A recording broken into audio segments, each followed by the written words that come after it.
American president Trump നമ്മളെ ചതിച്ചു തേച്ചു എന്നുള്ള വാർത്തകൾ ഈ നാളുകളിൽ ധാരാളമായി കേരളത്തിൽ നമ്മൾ കേട്ടുകൊണ്ടിരിക്കുകയാണ്.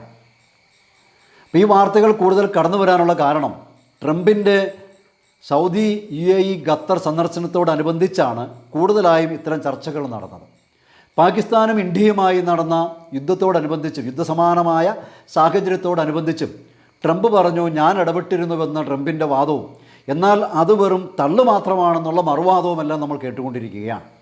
അങ്ങനെ ട്രംപിനെന്തോ സംഭവിച്ചിരിക്കുന്നു, ട്രംപിനും കാര്യമായെന്തോ കുഴപ്പമുണ്ടെന്നുള്ള രീതിയിൽ പറയുന്നു, ഓർമ്മ പോയെന്ന് പറയുന്നു. വ്യത്യസ്തങ്ങളായ അഭിപ്രായങ്ങൾ കേൾക്കാനിടയായപ്പോൾ സ്വാഭാവികമായും ദേശീയവും അന്തർദേശീയമായ മാധ്യമങ്ങളിലേക്ക് ഒന്ന് നോക്കാം എന്ന് തോന്നുകയും അങ്ങനെ ദേശീയവും അന്തർദേശീയമായ മാധ്യമങ്ങൾ ഈ വിഷയത്തിൽ എന്താണ് പറഞ്ഞത് എന്ന് നോക്കിയപ്പോൾ ഞാൻ കണ്ടെത്തിയ ചില നിഗമനങ്ങളാണ് നിങ്ങളുടെ മുമ്പിലേക്ക് വെക്കുന്നത്. ഇതിന് ഉപയോഗിച്ച മാധ്യമങ്ങൾ CNN അടക്കം, ഖത്തറിൻ്റെ അൽ ജസീറ, സൗദി അറേബ്യയുടെ അൽ അറേബ്യ, ഫ്രാൻസിൻ്റെ ജർമ്മനിയുടെ മാധ്യമങ്ങൾ, അങ്ങനെ ലോകത്തിലുള്ള അത്യാവശ്യം അറിയപ്പെടുന്ന ഒട്ടുമിക്ക മാധ്യമങ്ങളിലൂടെയും കടന്നു പോയപ്പോൾ ലഭിച്ച ചില നിഗമനങ്ങളാണ് മുമ്പോട്ട് വെക്കുന്നത്. അപ്പോൾ ഒന്നാമത്, ഇന്ത്യയുമായി ബന്ധപ്പെട്ട്, പാകിസ്ഥാനും ഇന്ത്യയുമായി ബന്ധപ്പെട്ട് ട്രംപിൻ്റെ വാദഗതി ഇന്ത്യയുടെ പക്ഷത്തു നിന്ന് ചിന്തിക്കുമ്പോൾ അത് തള്ളു തന്നെയാകാനാണ് സാധ്യത. പക്ഷേ പാകിസ്ഥാൻ്റെ സൈഡിൽ നിന്ന് ചിന്തിക്കുമ്പോൾ പാകിസ്ഥാനെ ആ വിഷയത്തിൽ ഒരുപക്ഷേ അമേരിക്ക ബോധ്യപ്പെടുത്തിയിട്ടുണ്ടാകാനുള്ള സാധ്യതയുണ്ട്.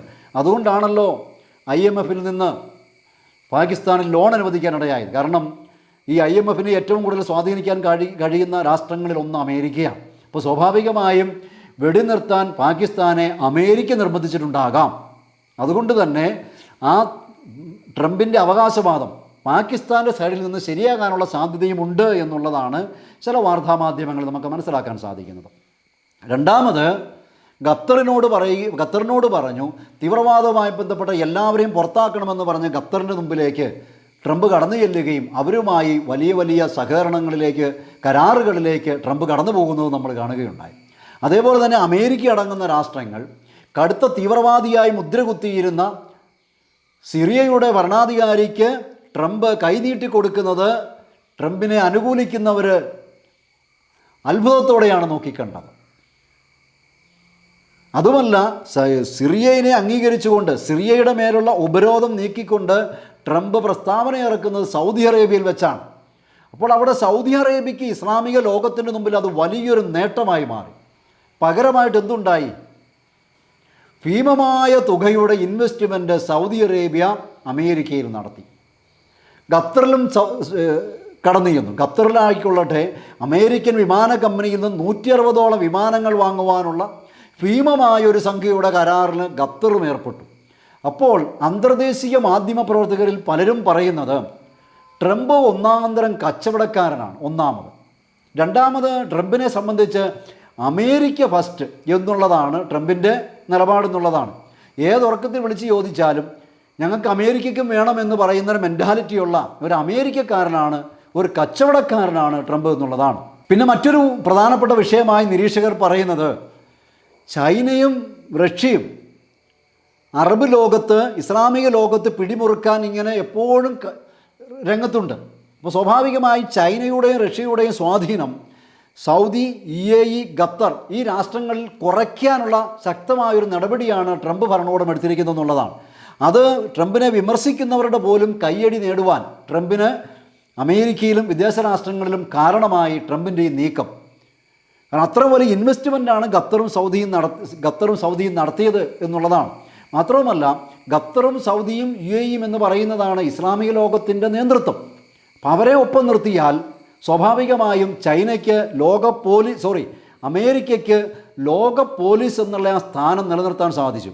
അപ്പോൾ ട്രംപിൻ്റെ ഈ ഒരൊറ്റ സന്ദർശനം കൊണ്ട് ലോകത്തിൻ്റെ നേതാക്കൾ തങ്ങൾ തന്നെയാണ് എന്ന് ലോകത്തോട് ഒരിക്കൽ കൂടി അടിവരയിട്ട് അമേരിക്കയ്ക്ക് നഷ്ടപ്പെട്ടിരിക്കുന്ന ഒന്നാം സ്ഥാനം ട്രംപിൻ്റെ ഈ ഒരൊറ്റ സന്ദർശനത്തിലൂടെ തിരിച്ചു പിടിച്ചുവെന്ന് വിലയിരുത്തുന്ന മാധ്യമപ്രവർത്തകരുണ്ട് എന്നുള്ളതാണ്. ഇതിലെല്ലാം ഉപരിയായി എല്ലാവരും പറഞ്ഞത് പക്കാ ബിസിനസ്സാണ്, അമേരിക്ക ഫസ്റ്റ് എന്നുള്ള കാരണമാണ് എന്നുള്ളതാണ്. ഇനി മറ്റൊരു കാര്യം പറയുന്നത്, ഇസ്രായേൽ ഇറാൻ്റെ ആണവ കേന്ദ്രങ്ങളെ ആക്രമിക്കാനുള്ള സാധ്യതയുണ്ട് എന്ന് CNN അടക്കം റിപ്പോർട്ട് ചെയ്തിട്ടുണ്ട്. ഇത് പല പ്രാവശ്യം ഇത്തരം വാർത്തകൾ വന്നിരുന്നു, സംഭവിച്ചിട്ടില്ല. അതിൻ്റെ അർത്ഥം സംഭവിക്കുകയില്ല എന്നല്ല, സംഭവിക്കാം.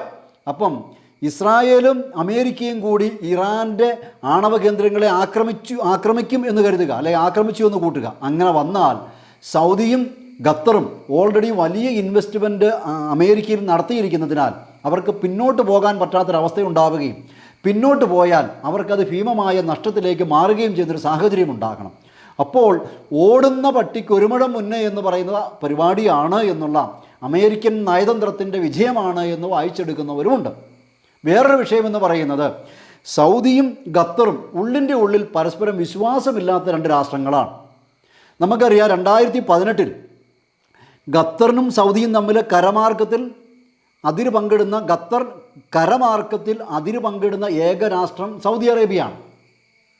ബാക്കി 3 വശവും വെള്ളത്താൽ ചുറ്റപ്പെട്ട, സമുദ്രത്താൽ ചുറ്റപ്പെട്ട ഒരു രാഷ്ട്രമാണ് ഖത്തർ, നമുക്കറിയാം.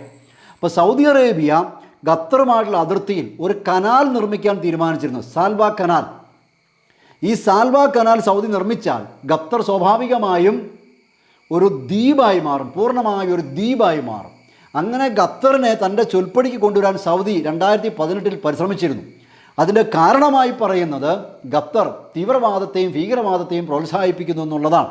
അപ്പോൾ ആന്തരികമായി ഖത്തറും സൗദിയും തമ്മിൽ ഒരു കിടമത്സരമുണ്ട്. ഇപ്പോൾ ഇസ്ലാമിക ലോകത്തിൻ്റെ നേതൃത്വ സ്ഥാനത്തിന് വേണ്ടിയുള്ള മത്സരമുണ്ട്, പരസ്പരമുള്ള മത്സരമുണ്ട്, സാമ്പത്തിക മത്സരമുണ്ട്. അപ്പോൾ സ്വാഭാവികമായും ഖത്തറും സൗദിയും അമേരിക്കയെ കൂടെ നിർത്താൻ പരിശ്രമിക്കുമെന്നുള്ളതാണ്. രണ്ടാമത് അമേരിക്കയ്ക്ക് വേറെ നേട്ടമുണ്ട്. എന്തെങ്കിലും ഒരു കാരണവശാൽ സൗദി അറേബ്യ ഒരു നിലപാട് മാറ്റം വരുത്തിയാൽ ഖത്തറിനെ ഉപയോഗിക്കാം, ഖത്തർ എന്തെങ്കിലും ഒരു നിലപാട് മാറ്റം വരുത്തിയാൽ സൗദിയെ ഉപയോഗിക്കാം. അപ്പോൾ രണ്ടുപേരും ഒരുമിച്ചൊരിക്കലും ഉടക്കുകയില്ല.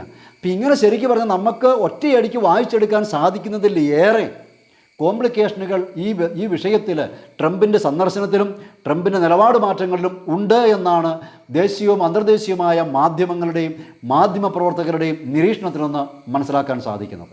അതുകൊണ്ട് ഭാരതീയരെന്ന നിലയിൽ നമുക്ക് ചെയ്യാൻ പറ്റുന്നത് ഇന്ത്യ ഫസ്റ്റ്, ഭാരതമാദ്യം എന്ന് പറയുന്ന ഒരു വികാരത്തിലേക്ക്, രാഷ്ട്രീയം രാഷ്ട്രത്തിന് വേണ്ടി എന്നുള്ള ചിന്തയിലേക്ക് ഓരോ ഭാരതീയനും ഉരുത്തിരിഞ്ഞു വരാൻ പറ്റണം. അതുകൊണ്ട് തന്നെ ഏതൊരു സാധനം വാങ്ങുമ്പോഴും ഒരു ദേശീയ ബോധം നമ്മളിൽ ഉണ്ടാകേണ്ടിയിരിക്കുന്നു.